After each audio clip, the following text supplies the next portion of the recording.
Morning or good afternoon, wherever you are, and thank you for watching this video. In this video, I'm trying to outline the process that I've followed to come up with pavement rehabilitation designs for the uh,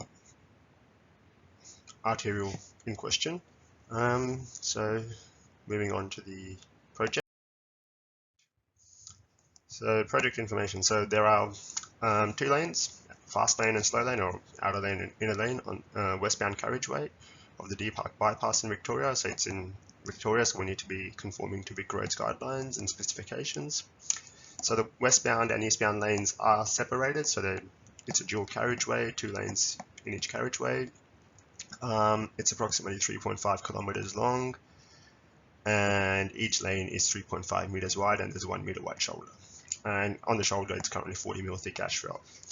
So the original pavement was designed for 2 million ESA. However, in the future, the fast lane is being designed for 2 million and the slow lane is being designed for 4 million. Austroads does have a lane distribution factor, which typically says that the slow lane should be designed for 100% of the design traffic and the fast lane for 50%. So it seems like that might be the case here. It is usually hard to implement these varying designs during construction and in practice, as sometimes if you place different pavement treatments in different lanes, it can lead to moisture accumulation, especially if you have thin asphalt on one side and thick asphalt, or a thick asphalt and a thick asphalt with in situ stabilized layer. You can introduce planes of weaknesses where moisture might accumulate. You'll need subsoil drains between lanes. So there are complications where you start adopting separate designs for separate lanes, but in this project, we'll look at all those options and weigh up the benefits and costs of those options. So in terms of what we know about the existing pavement, so the existing pavement is approximately 125 mil of asphalt, 175 mil granular base course, 200 mil granular sub-base course, and 300 mil select fill sitting on a clay sand subgrade CBR7. The material seems to be pretty high quality. The crushed rock seems to be in good condition. Typically, for a size 10 mix to be placed at 50 mil, that's sort of somewhat against Vic Roads guidelines. So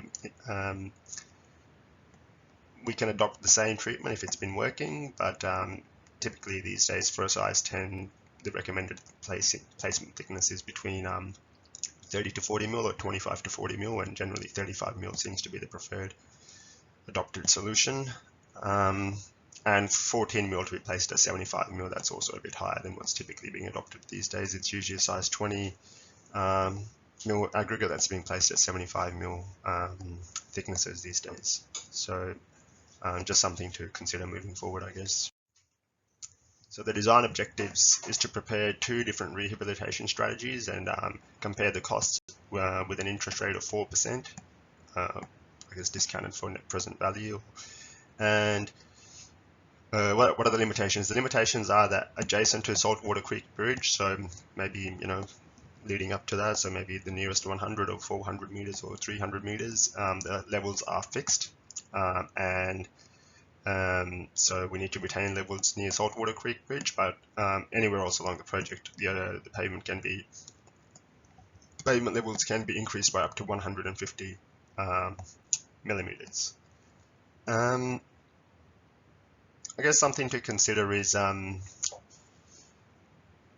with the rehabilitation strategies, so we've compared, as we'll go forward in the project, mill and resurfacing, in situ stabilization, asphalt resheets, asphalt overlays. And while it talks about 2 rehabilitation strategies, it is quite clear that the mill and resurfacing will always be the cheapest option, especially for milling 40 and putting back 40 to 50. That's just by far the cheapest option, where that works, of course.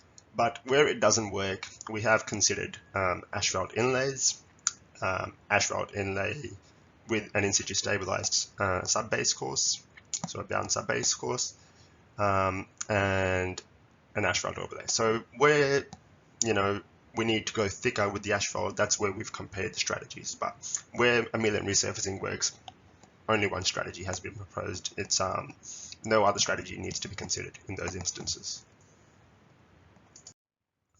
So the design deflection. So we've obviously been given some deflection data. So just before we start looking at the deflection data, we also need to work out what the design deflection is. So for the fast lane, based on 2 million ESA, it's 1.01 millimeters. And for the slow lane, based on 4 million ESA, it's 0.97 millimeters. And that figure comes straight out of Ostrode's part 5. I think it's figure 6.5, straight out of Ostrode's.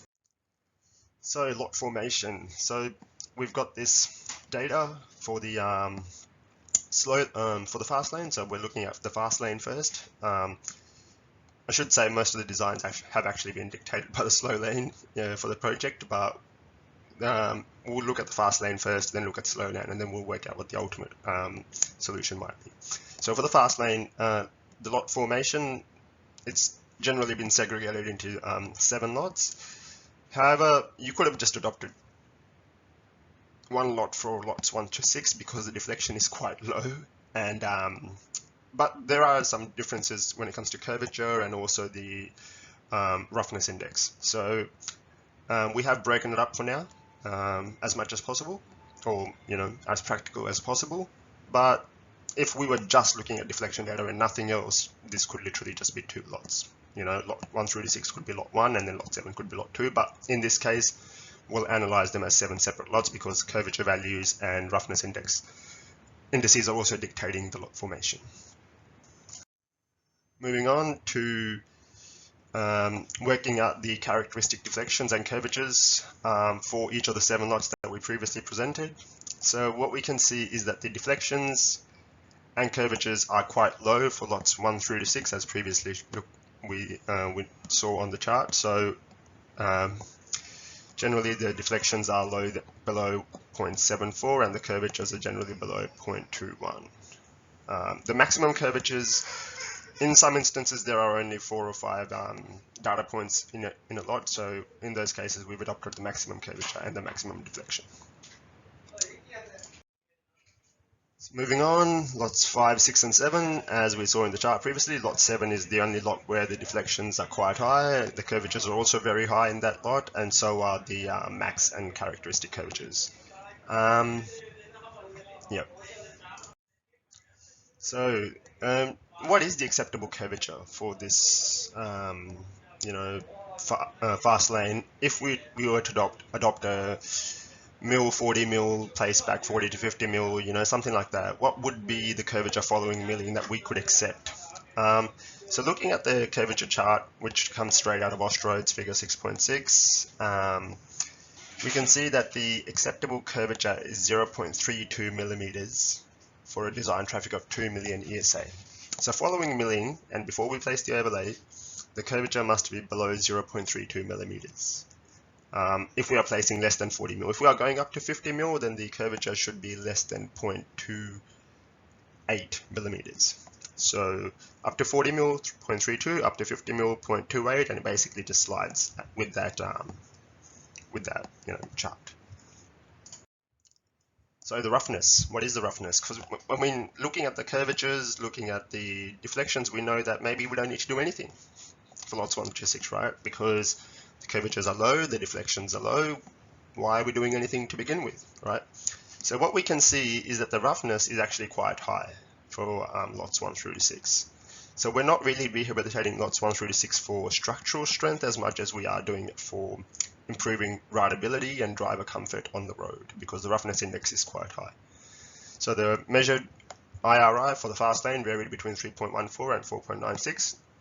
Up to 3.14 is higher, but 4.96 is very high. So some form of rehabilitation is necessary. Looking at Vic Road's technical note 50, which says that the acceptable IRI is typically between 2 and 2.7. So what we'll try to do through our mill and resurface is actually try to bring that IRI value down to in that range between 2 and 2.7.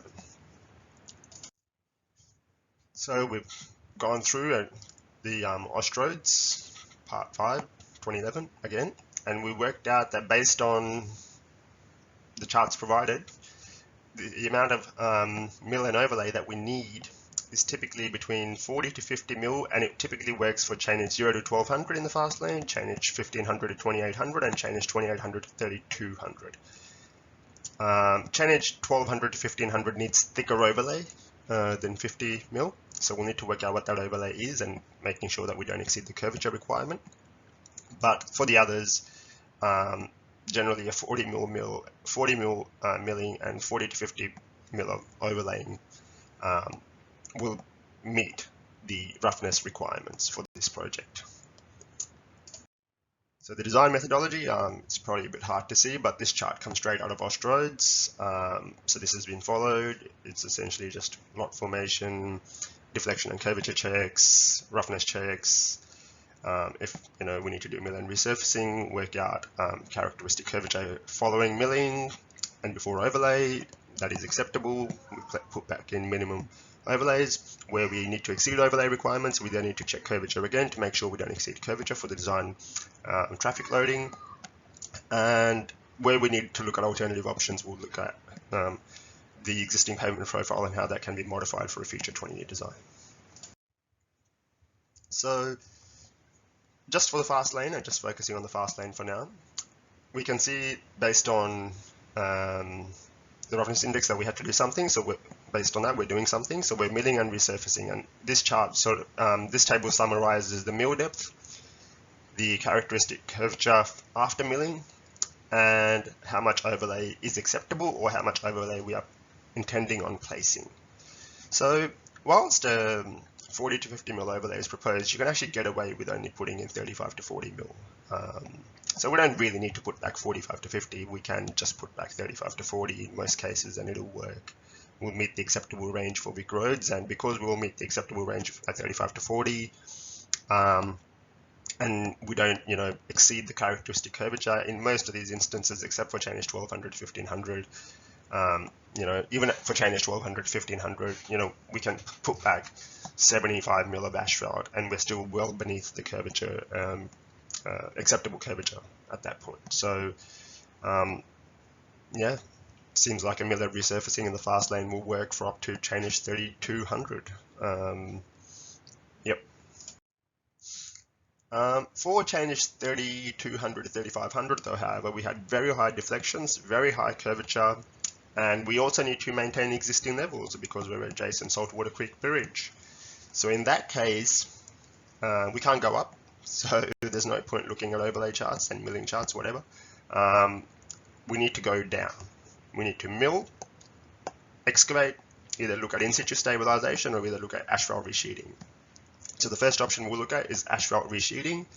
And what we can see is for a design traffic of 2 million ESA, we need 150 mil of asphalt sitting on 425 mil of crushed rock.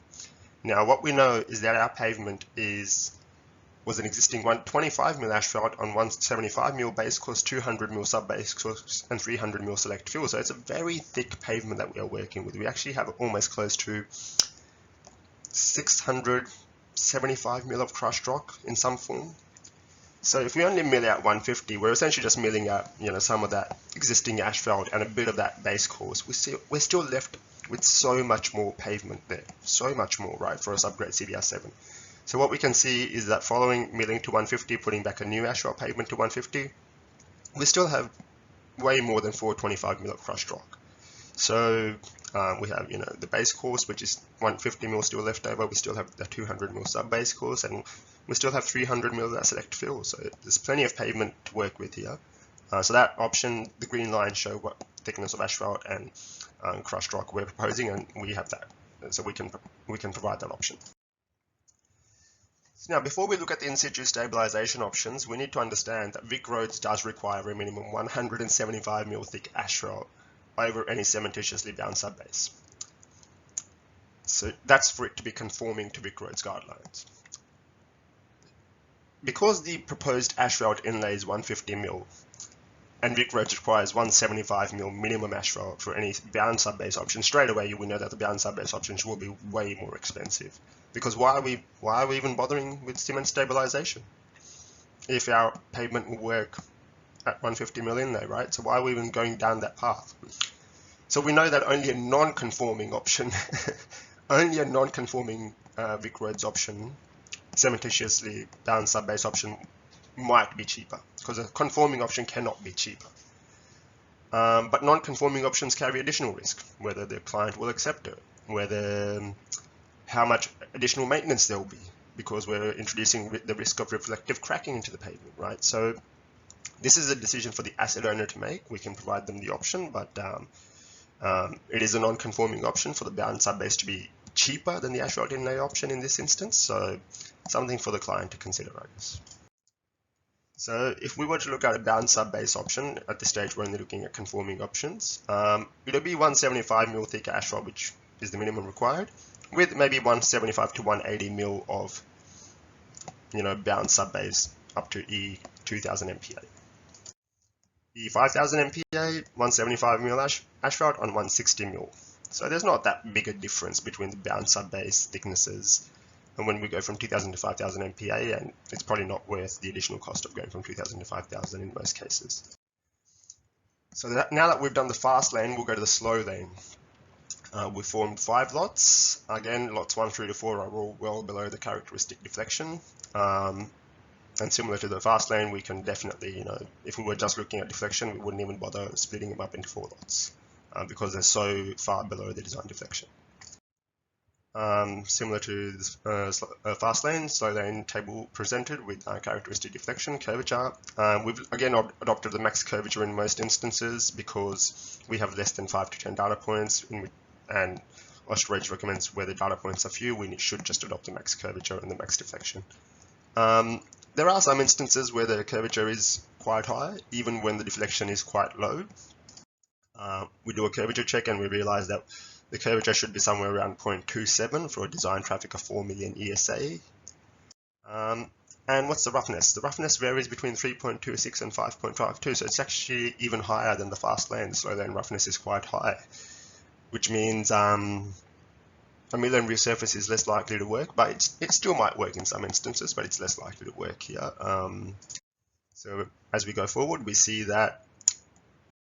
now see that for chain at 0 to 1100, the mill and resurfacing works for both the fast lane and the slow lane.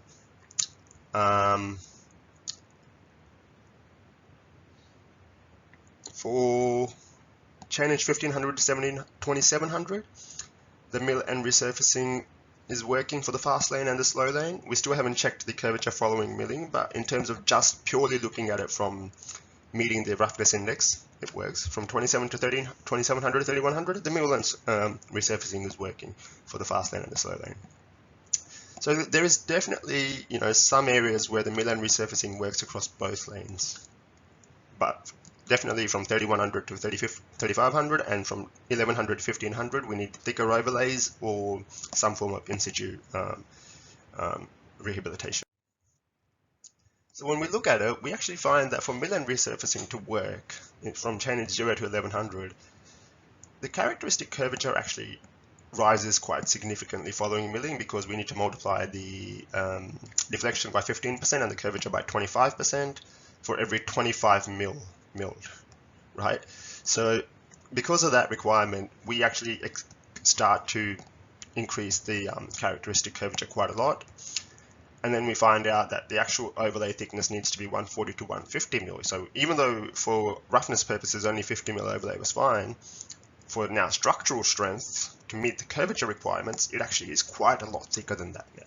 It's almost 150 mil. If we go back to, so because of that, we need to now maybe look at, okay, maybe for chain edge 0 to chain edge 1100, a mill and resurface or an asphalt overlay, while it might work for the fast lane, it might not be the best option for the slow lane. So, and we can also see from chain edge 1500 to 2700, the asphalt overlay is 130 mil thick following milling, right? Now you might say, why are we milling at all? Why don't we just chuck it straight on? And in this case, we haven't been told what the condition of the existing asphalt is, whether it is cracked or uncracked. It's generally beneficial to know whether the existing asphalt is cracked or uncracked, because what that tells us is whether there is a risk of reflective cracking in the future if we leave the existing asphalt in place. So we need to understand that. We need to understand whether there is a risk in the future. Because we don't know whether the existing asphalt is cracked or uncracked, what we will do in this instance is we will mill 40 mil and overlay. The existing wearing course models will be quite worn out, quite aged, oxidized. So we don't really want to leave it in place. We will at least mill out the wearing course and put back in some more pavement. So because for chainage 0 to 1100, chainage 1500, 2700, and chainage 3200 to 3500 or 3100 to 3500, the overlay is quite thick, almost 150 mil, right? And we are milling. We are now creating a bit of a problem because for the fast lane, mill and resurface of 40 to 50 mil works. But for the slow lane, a mill and overlay of 130 to 150 mil is required. We can't grade the road that way.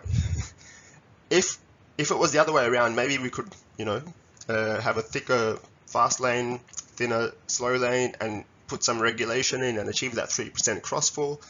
But if we start creating a crossfall the other way, if it's acceptable, that's great. That's great. We can adopt a mill and overlay across both and just regulate to maintain the crossfall. But for this project, we have assumed that the crossfall needs to work towards the slow lane. And because we've assumed that on this project, we are now looking at options which maintain the slow lane levels in line with the fast lane levels so that we don't worsen the crossfall across the carriageway. Therefore, an overlay solution is not considered acceptable because it will introduce crossfall problems and surface drainage problems in this project. That's an assumption we've made. If we don't assume that, if the reverse crossfall is fine, then that's fine. We can just mill and overlay. We don't need to consider any inlay options. We don't need to consider any in situ stabilization options. But for this project, we've assumed that option is not fine. So looking at asphalt inlay for 4 million ESA, we roughly need 175 mil of asphalt with 425 mil crushed rock. For 2 million, it was 150. So for 4 million, it's 175. Regrowth conformance again. We need to make sure we at least meet 175 mil asphalt. It needs to be 200 mil bound subbase.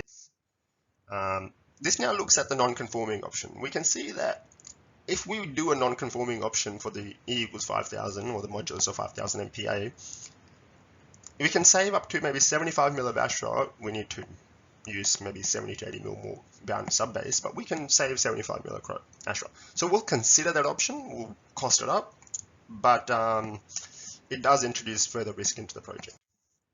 So now that we know what options we can choose, let's look at some whole of life costs. So for chainage 0 to 1100 and chainage 1500 to 2700, we know that for the fast lane, we will be adopting a mill and resurfacing between 40 and 50 mil. That is certain, it's given, because we are assuming that reverse crossfall is not acceptable, which means we need to maintain the levels of the slow lane to meet the fast lane. But for the slow lane, we've looked at two options. The options we've looked at are overlay, mill 40, put back 150. It's cheaper, but it's only possible to accept this option if you can accept reverse crossfall. And the second option we've looked at is an asphalt resheet. So we mill 165 and we put back 175. This means we keep the increase in levels to plus 10 mil across both lanes. This option is more expensive than the mill and overlay, but it's really the only feasible option if we need to maintain the normal crossfall across the pavement. Unless, otherwise you're putting a significant amount of asphalt in the fast lane and introducing maybe curvature issues and, How much does this option cost? If the mill and resheet and the fast lane mill and resurfacing, it costs approximately 1.3 million, including a 10% contingency, which we've allowed for any regulation works, minor regulation works, and any subsoil or surface drainage works. And net present value is approximately $610,000, applying a discount rate of 4%.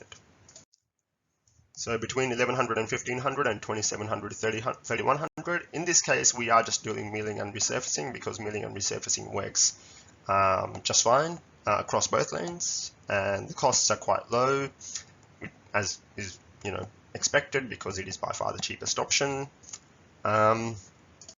And from 3100 to 3500, so here we've looked at three options. Option 1, conforming in situ stabilization. So we mill out to 175, we in situ stabilize E 2000 MPa to 200 mil, and we put back in 175 asphalt. We can see it's almost $400,000. So not cheap. Option 2, asphalt resheets. We take out 175 and we put back 175. No need to in situ stabilize. Of course it's going to be cheaper, right? So it's $310,000. Option 3, non-conforming. Mill out 100, in situ stabilize approximately 200, 225 mil with E equals 5,000 MPa, so modulus of 5,000 MPa. And we see that it's cheaper than the bound subbase option, but it's still more expensive than the asphalt inlay option. So is there really any point in stabilizing here when the asphalt inlay option works? We did look at maintenance costs. It's not really worth comparing maintenance costs for all the conforming options because the maintenance is expected to be the same across all those options. It's something that council or DOT just have to do, so you could do it for budgetary purposes, but it's not really required to actually compare the options in this instance.